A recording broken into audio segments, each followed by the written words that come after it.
자, 2026년 경제 과연 어떤 모습으로 펼쳐질까요? 모건 스탠리가 내려온 아주 방대한 전망 보고서가 있는데요. 오늘 여기서 그 핵심만 딱 뽑아서 여러분의 투자에 바로 써먹을 수 있는 인사이트로 깔끔하게 정리해 드릴게요.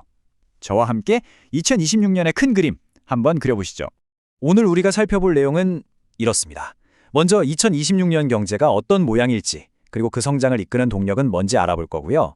그 다음에 채권, 주식, 대체자산 시장은 어떨지, 또 우리가 조심해야 할 위험 요인은 없는지, 이렇게 총 6가지를 짚어볼 겁니다. 이 순서대로 따라오시면 2026년 경제 지도가 머릿속에 선명하게 그려질 거예요. 첫 번째 순서입니다.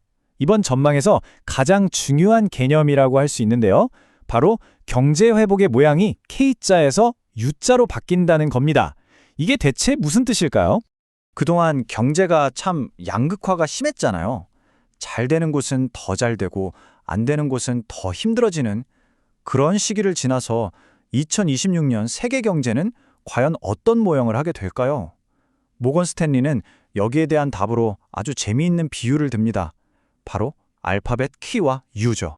보시면 왼쪽이 바로 K자형 회복이에요. 어떤 쪽은 막 위로 솟구치는데 다른 쪽은 곤두박질 치는 거죠. 한마디로 승자와 패자가 명확하게 갈리는 그런 모습입니다. 자, 그런데 오른쪽의 U자형 회복은 어때요? 한번 푹 꺼졌다가 다 같이 손잡고 올라오는 훨씬 더 넓고 건강한 반등이죠. 모건 스탠리가 말하는 핵심이 바로 이겁니다. 우리가 이제 저 K자에서 U자로 넘어가는 그 길목에 서 있다는 거예요. 그리고 더 중요한 건 뭐냐? 그 바닥은 2025년에 이미 찍었다는 분석입니다. 그러니까 이젠 전반적인 회복을 기대해봐도 좋다는 아주 강력한 신호인 셈이죠. 아니, 그러면 이렇게 낙관적인 U자형 회복을 이끌어갈 힘은 도대체 어디서 나오는 걸까요? 그 비밀의 엔진, 4가지 핵심 성장 동력을 지금부터 하나씩 뜯어보겠습니다. 모건 스탠리가 꼽은 4가지 동력은 이겁니다. 첫째, 연준이 금리를 내리기 시작할 거라는 기대감. 둘째, 기업과 소비자에게 세금을 깎아주는 성장 친화적 정책. 셋째, 그동안 우리를 괴롭혔던 무역 갈등이 좀 잠잠해질 거라는 점. 그리고 마지막으로 기업하기 좋게 규제를 풀어주는 기조가 계속될 거라는 거죠. 이 4가지가 맞물리면서 경제에 아주 강력한 순풍이 불 거라는 분석입니다. 근데 여기서 끝이 아닙니다. 이런 정책적인 지원 말고도 아주 강력한 기술적인 힘이 뒤를 받쳐주고 있거든요. 네, 바로 AI입니다.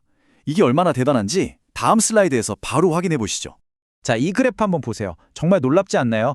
S&P 500 기업들이 실적 발표에서 우리 AI 씁니다 라고 말하는 비중이요. 2023년에는 35% 정도였는데 불과 2년 만인 2025년 3분기에는 무려 62%까지 치솟았습니다.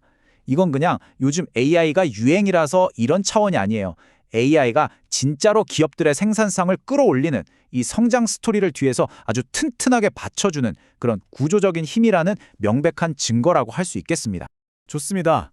그럼 이제부터는 이런 거시경제 전망을 실제 투자 전략으로 한번 연결해 볼게요. 말하자면 실전편이죠. 가장 먼저 채권 시장부터 들여다보겠습니다. 채권 시장에 대한 모건 스탠리의 핵심 결론은 아주 명확합니다. 시장이 생각하는 것만큼 금리가 많이 떨어지진 않을 거다. 왜냐고요? 경제 성장이 생각보다 강하면 연준이 굳이 금리를 많이 내릴 필요가 없으니까요. 아주 간단한 논리죠.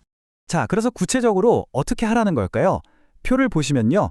미국 국채나 투자 등급 회사채처럼 흔히 안전자산이라고 불리는 것들은 비중 축소, 그러니까 좀 줄이는 게 좋겠다고 하고요. 반면에 주택저당증권, 즉 MBS나 은행대출 같은 자산은 비중 확대 의존을 냈습니다. 이쪽에서 기회를 찾아보라는 뜻이겠죠. 채권 투자자분들을 위해서 핵심만 4가지로 딱 정리해 드릴게요. 첫째, 주택 관련 증권, MBS나 ABS를 가장 좋게 보고 있습니다. 둘째, 일반 회사채는 지금 좀 비싸고 위험에 비해 얻을 게 별로 없다고 보고요. 셋째, 물가가 생각보다 안 떨어질 수 있으니 물가 연동 채권도 고려해 볼 만합니다. 마지막으로 경제가 튼튼할 때는 이자를 많이 주는 은행 대출 같은 자산이 유리하다는 점 기억해 두시면 좋겠습니다. 자, 그럼 이제 모두가 궁금해하시는 주식시장으로 넘어가 볼까요? 앞에서 얘기했던 이 좋은 성장세가 주식시장에는 과연 어떻게 반영될까요? 주식시장에 대한 전반적인 평가는 일단 중립입니다. 하지만 자세히 보면 그냥 중립이 아니라 점점 더 낙관적인 쪽으로 기울고 있는 긍정적 편향을 가진 중립이에요. 이게 무슨 말이냐면 아직 막 전력 질주할 때는 아니지만 슬슬 시동을 걸면서 엑셀 밟을 준비는 하고 있다는 거죠. 지역별로 보면 선호도가 아주 명확하게 드러납니다. 어디가 1등일까요? 네, 바로 미국입니다. 비중 확대 의견을 받은 유일한 지역이죠. 왜냐하면 앞에서 말한 강력한 정부 정책과 AI 기술 혁신이라는 두 개의 엔진을 모두 장착하고 있기 때문이에요. 유로존이나 일본, 신흥국 같은 다른 시장들은 중립으로 좀 더 선별적으로 접근할 필요가 있다고 보고 있네요. 그럼 우리 투자자들은 구체적으로 뭘 사야 할까요? 모건 스탠리의 조언은 명확합니다. 미국에 집중하라는 거죠. 특히 그 중에서도 덩치 큰 대형주, 그리고 정부 정책의 수혜를 직접적으로 받는 기업들, 또 경제가 좋아질 때 같이 올라타는 경기 민감주에 주목하라고 추천하고 있습니다. 이제 마지막 자산군입니다. 주식이나 채권 말고 다른 투자처는 없을까요? 바로 대체자산 시장인데요. 이쪽은 또 어떤 기회가 숨어 있을지 한번 살펴보겠습니다. 대체자산 시장은 자산별로 분위기가 조금씩 다릅니다. 인프라나 사모펀드는 중립에서 긍정적, 사모대출은 중립 정도의 시각인데요. 근데 여기서 가장 눈에 띄는 게 하나 있죠. 바로 부동산입니다. 유일하게 확실한 긍정적 전망을 받았어요. 왜 그런지 다음 슬라이드에서 바로 그 이유를 알려드릴게요. 네, 바로 이겁니다. 대체자산 중에서 부동산을 가장 유망하게 보는 이유가 아주 명확하게 나와 있죠. 우선 가격이 매력적인 수준까지 내려왔고요. 또 팔려는 사람들은 많아졌는데 새로 짓는 건물은 줄어들고 있다는 겁니다. 사려는 사람 입장에서는 정말 좋은 환경이 만들어지고 있는 거죠. 자, 그런데 말이죠. 모든 투자에는 동전의 양면이 있잖아요. 이렇게 장밋빛 전망만 있는 건 아닙니다. 마지막으로 우리가 그리고 있는 이 멋진 U자형 회복 시나리오를 망가뜨릴 수 있는 위험 요인들은 뭔지 한번 냉정하게 짚어보겠습니다. 모건 스탠리가 딱 두 가지를 경고하고 있습니다. 단기적으로는 고용 쇼크예요. 갑자기 해고되는 사람들이 확 늘어난다면 이건 생각보다 경기가 훨씬 더 나쁘다는 신호일 수 있습니다. 그리고 장기적으로는 인플레이션의 역습이죠. 갑자기 임금이 막 오르기 시작하면 연준이 다시 금리를 올릴 수밖에 없으니까요. 그럼 우리는 뭘 주시해야 할까요? 간단합니다. 고용시장의 건강 상태는 신규 실업수당 청구 건수를 보면 되고요. 인플레이션은 임금 상승률 지표를 계속 확인해야 합니다. 이 두 숫자가 갑자기 튀어오른다? 그러면 위험 신호구나 라고 생각하고 대비해야 합니다. 네, 정리해보자면 이렇습니다. 2020년 경제는 정부 정책과 AI 기술이라는 두 날개를 달고 광범위한 U자형 회복을 향해 날아오를 거라는 기대감이 크지만 그 과정이 순탄하지만은 않을 거라는 거죠. 예상치 못한 난기류를 만날 수도 있다는 점 항상 기억해야겠습니다.